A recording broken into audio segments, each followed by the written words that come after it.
Lesson 3. Human Relations. Forms of Politeness, Part 2.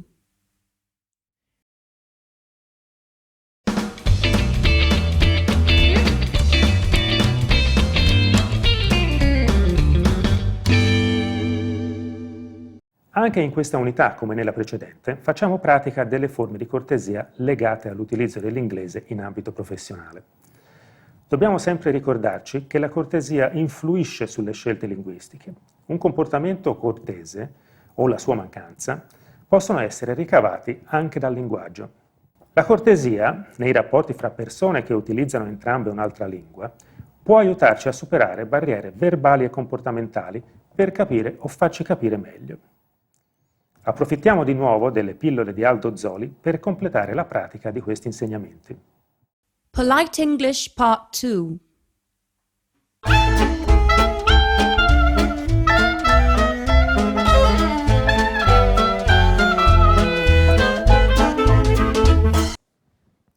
There's a whole chapter and a number of tips we've looked at together in terms of toilets. We've seen some cultural differences. We've looked at use of toilets in Japan and in the USA and some other countries. Just as a quick reminder, I would say something very simple. Generally speaking, for the ladies, the toilets would be called the ladies' room. Remember, powder, I need to powder my nose, or the powder room are fairly old-fashioned expressions. So I would really encourage you to say ladies for women, and for men, you would probably call them gents. Now, an appropriate term for both of them, men and women, would be facilities. Please do not feel offended, but there is something I have to share with you, which is quite important. In any company I go to these days, they are absolutely adamant about cleanliness in toilets. You have to leave your toilets clean. Unfortunately, it's not always the case, and you will find that in many companies, in many occasions, they now have signs which are either paper signs or they are proper signs where they encourage you to leave the toilets in a clean state. So, please be respectful. Loo. When nature calls, the best thing to do is either slip away quietly or excuse yourself from the group. Leave it clean, always flush, and never discuss. Generally speaking, loo is the preferred term, but ladies or gents is also widely used in public venues. Lavatory is unambiguous, whereas toilet, despite being an internationally recognized word, may still raise eyebrows in more class-conscious circles. Euphemisms and circumlocutions exist for the loo. Bog, vulgar and masculine. Little girl's room, embarrassingly coy. Powdering one's nose, equally coy. And public conveniences, a bureaucratic evasion. Spending a penny is an archaic term originating from the days when public conveniences were operated by a penny slot machine in the door. It is best to avoid all of these terms.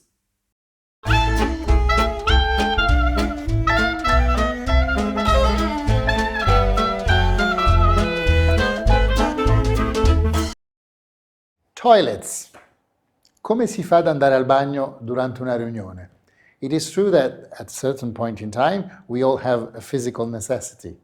Now, you shouldn't hold it for hours because that's not beneficial for anybody. Not for you, not for those around you, because they can feel you're getting anxious and you're twitching on your chair. So you could simply say, excuse me, could we have a comfort break? Could we have a 5 minutes comfort break? Or, excuse me, where are the facilities? Simple questions, simple answers, and 5 minutes are beneficial for all of us to get a coffee, a glass of water, or something else. Now, I'd like to share with you a couple of issues in terms of toilets which could be slightly different. Depending on which country you are, toilets are treated in a different way. Very often in Southern European countries, toilets are entirely closed, which means that the walls go from bottom to top, whereas in Anglo-Saxon culture, very often the toilets actually have a space at the bottom, a gap, and a space at the top, which means that you hear what happens next door to you. In the United States, at Bloomberg in New York, I had an interesting experience where Bloomberg is all about information. And when I went to the men's loo, I have to admit, I have not been into the ladies' room, there was information running all over the place. And for a man, as you know, you do not necessarily do number one in a toilet, but you do it at urinals. And in that case, we had a strip of information with all the latest information happening at Wall Street running in front of you. Therefore, whoever was next to you was commenting while doing number one about that information. The other anecdote I'd like to share with you is Japan. Japanese people are very private, much more than some of our countries, and therefore they have invented a couple of things. The first one is that they have two flushes now. One is to flush the toilet with water once you've finished whatever you have done. The second one is to flush with the noise of water but without the water. You may ask yourself why. It's just in case you think you're going to produce a noise which may disturb your neighbor, and therefore you push the bottom, which makes the noise of the flush of the water while you're making your own noise, and you do not disturb your neighbor, and you do not use water. The second thing about Japanese toilets is that the toilet itself is like a computer. It is heated up, it's got flashes of water coming from all sorts of directions, and if you don't know how to use your computer, you may burn your bottom. Why burning yourself? Because of the fact that the actual toilet seat can be heated, the way this is regulated is by a mini computer which is behind the toilet seat itself that has lots of different bottoms, and the thing is you have to know how to use them, but the writing is mostly in Japanese, so it's not that practical. The third issue about Japanese toilets that I would like to tell you, which I thought was quite extraordinary, it's the men's urinals. One more time, I'm sorry, I'm not exceeded by men's urinals, but I do use them like most of you men. They have a competition where you can actually join a national scheme for finding out who has the longest length of number one. And the way you do it, you have a USB key, you stick it into the urinals, which monitors what you're doing, and then it goes on a national scheme, and it has a whole average, and you know where you stand nation-wise.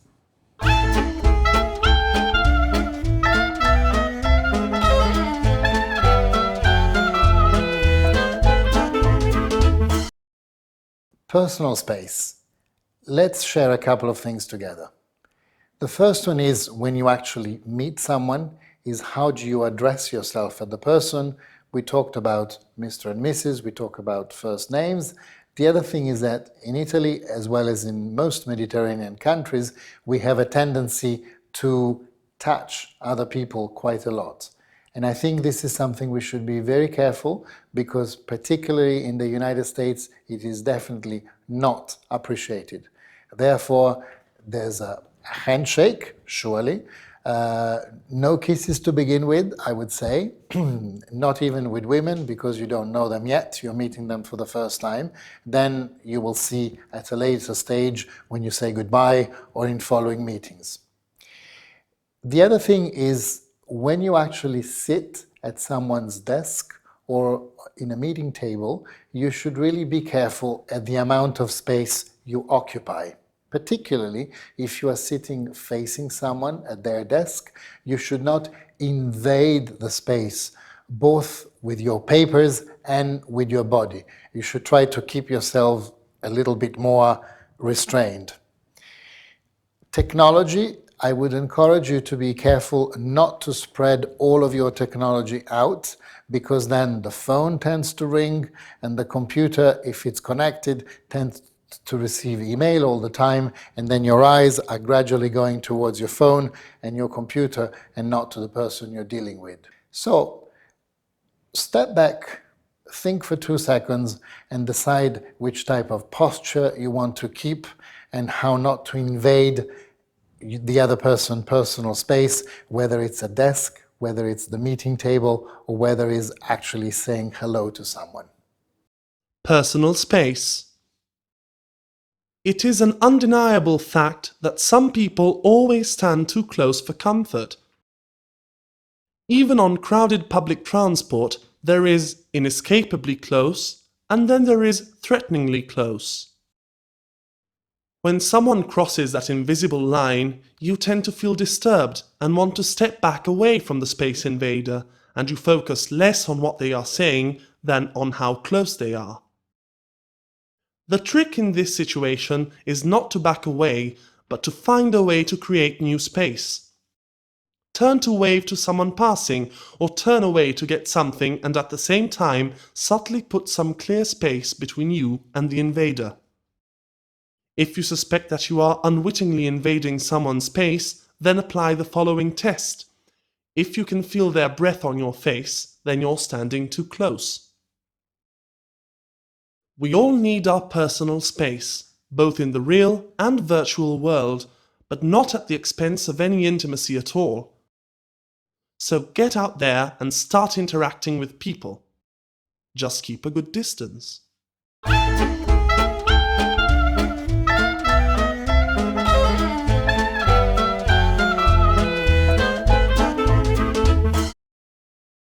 Politeness is also about what I would call building bridges.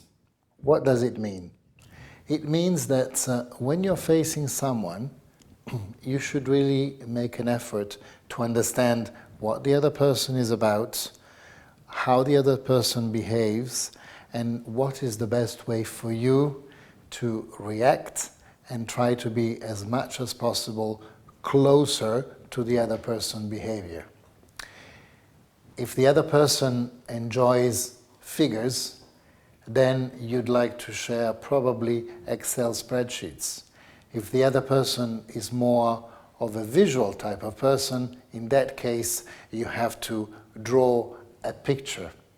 Now, drawing a picture means actually physically drawing it, sketching it on a piece of paper, but it's also with the material you brought with yourselves, showing your company brochure, showing the projects that are relevant, showing project sheets, and in any case, picturing an image for the person to better understand. If the person is about words, in that case, you need to get closer and try to explain in a clear way the result, the objectives, the project, the ideas that you want to share. In any case, building bridges, I think, is the message. Politeness. It is an incontrovertible fact that you can be impeccably punctilious about your manners, opening doors, pulling out chairs for people, etc., but still be considered appallingly rude. Call center employees are coached in the etiquette of the cold call and the politest way to handle complaints. Yet, with every meaninglessly courteous word that comes out of their mouth, we are driven to rage. Politeness is not a fail-safe measure of good manners. Manners are valuable for the simple reason that well-mannered people know how to put others at ease and thereby make the world feel like a more civilized, friendly, and calm place.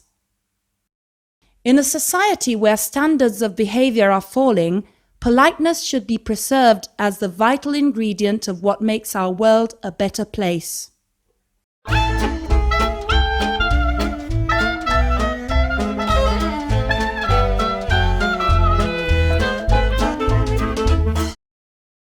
Refusing. There is nothing wrong in saying no, but it's a question of how you say it and how you put it. As we said before, you should not really say no, but you should always say thank you, but I am sorry, but. So, some examples for you. Thank you, but I cannot actually make it this evening because I have a previous engagement.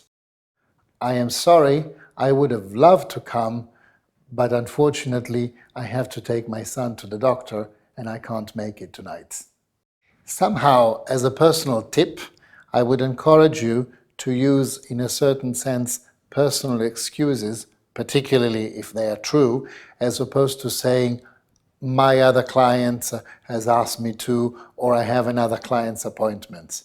Remember that for each client, you are unique, and they're not necessarily interested in knowing that you have other clients.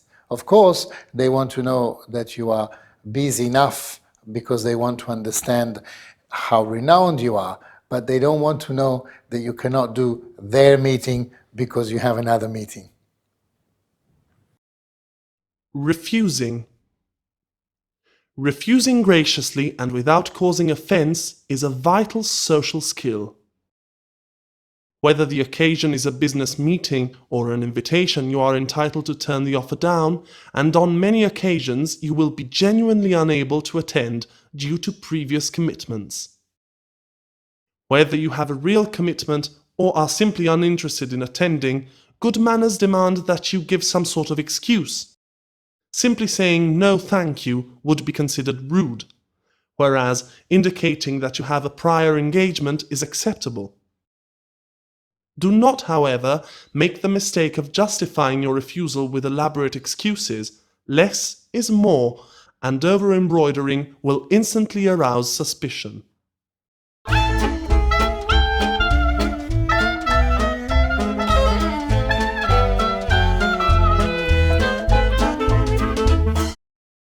Table manners. There's a lot to be said about table manners. I think you have the handout and you will definitely look at it in detail and see all the different things that we have listed for you. Generally speaking, some tips, depending on how formal the lunch or the dinner you're attending is, you will find that there is a lot of cutlery around the table. Remember that the more the cutlery is outwards, the more you need to go inwards with the plates. So you would start with the oysters with the first little fork that you find on your left-hand side, and so on and so forth, coming towards the end. And then when it comes, for example, to cheese or to dessert, you will probably find the cheese knife and the desserts fork and or spoon up on the top of your dish. Talking about the top of your dish, you will also find a whole series of glasses. Sometimes it can be only 2, sometimes it can go up to 5 or 6 in extremely formal situation. Generally speaking, to give you a little help, the glass which is to your left-hand side, it's the biggest one, and it's the one for water. And then as you come towards your right-hand side, you will find the white wine, red wine, port, dessert wine, and so on and so forth. So these are just some of the tips. Obviously, there are many more, but I'm sure you will enjoy reading the handouts. Have fun. Table manners. When traveling around the world, you will come across different customs and traditions, even at the table. Think how many important decisions are made at the table. We can cultivate relations with customers and collaborators even by having lunch or dinner together. Tables will be set differently according to the country you are in. Before making a gaffe, be sincere and openly ask your host how to tackle the dish, also asking for information on the ingredients if you have allergies. In the Western world, we should be able to deal with etiquette. However, for particularly formal lunches, we will be tested with a complex table setting. Remember that etiquette follows practical rules. The glasses will be on the right in descending order from the largest to the smallest: water, red wine, white wine. The bread plate is placed on the left. The silverware must be used from the outside to the inside. The more silverware is laid out, the more courses we should expect. The cardinal crime at the dinner table is eating noisily. Nothing is more likely to draw attention and get you promptly blacklisted.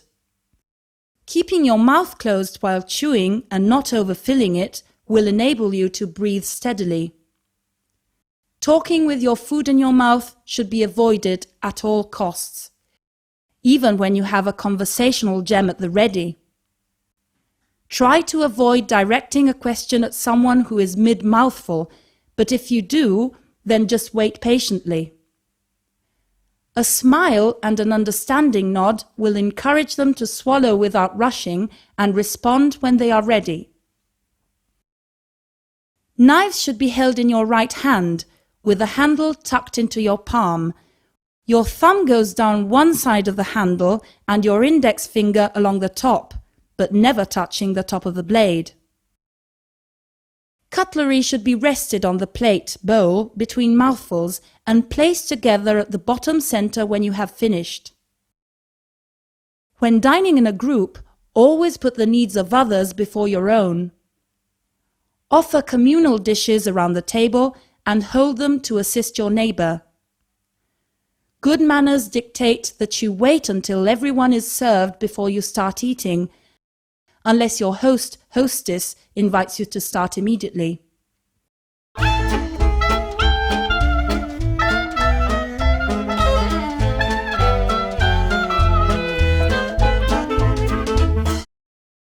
Tipping.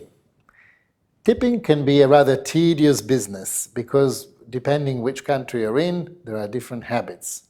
One of the ones which is most precise is the United States, because in the United States, service, it is not included.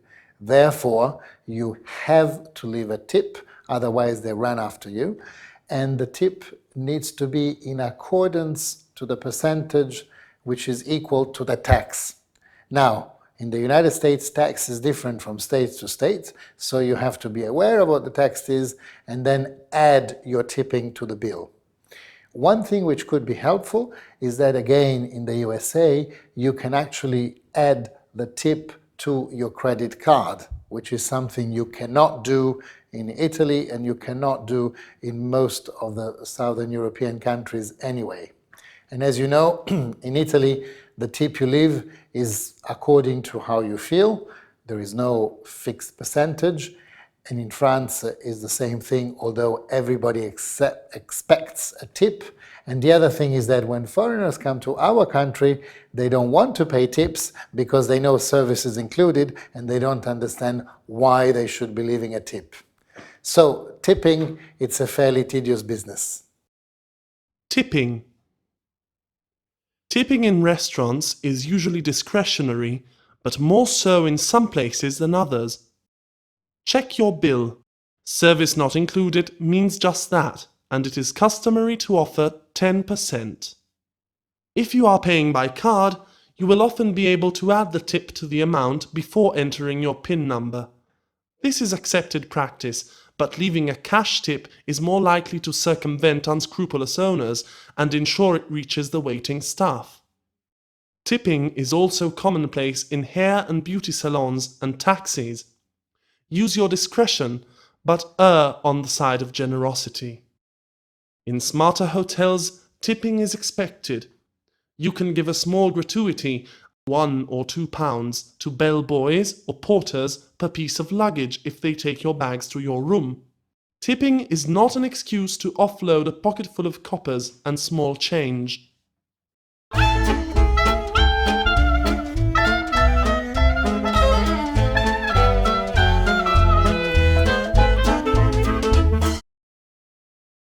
The weather. Why do we use the weather?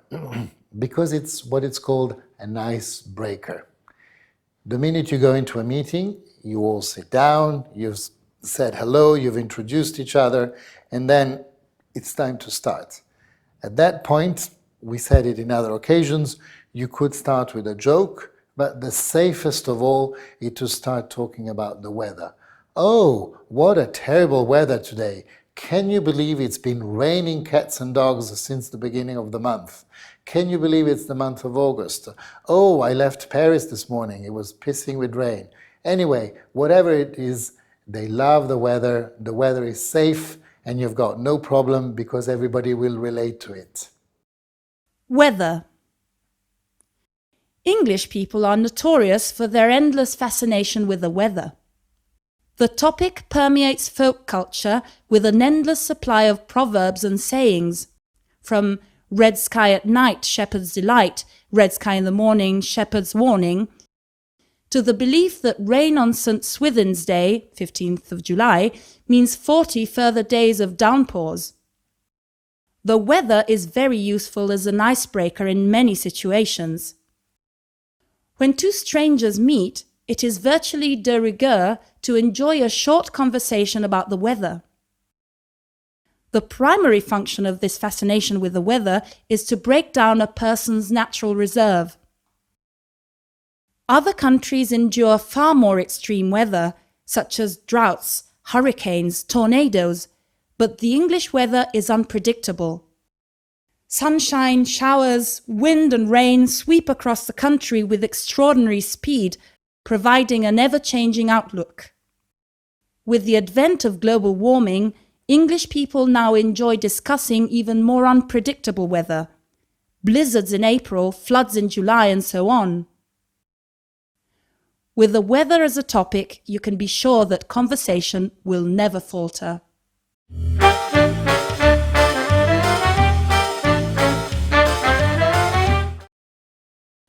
Flush. Loo.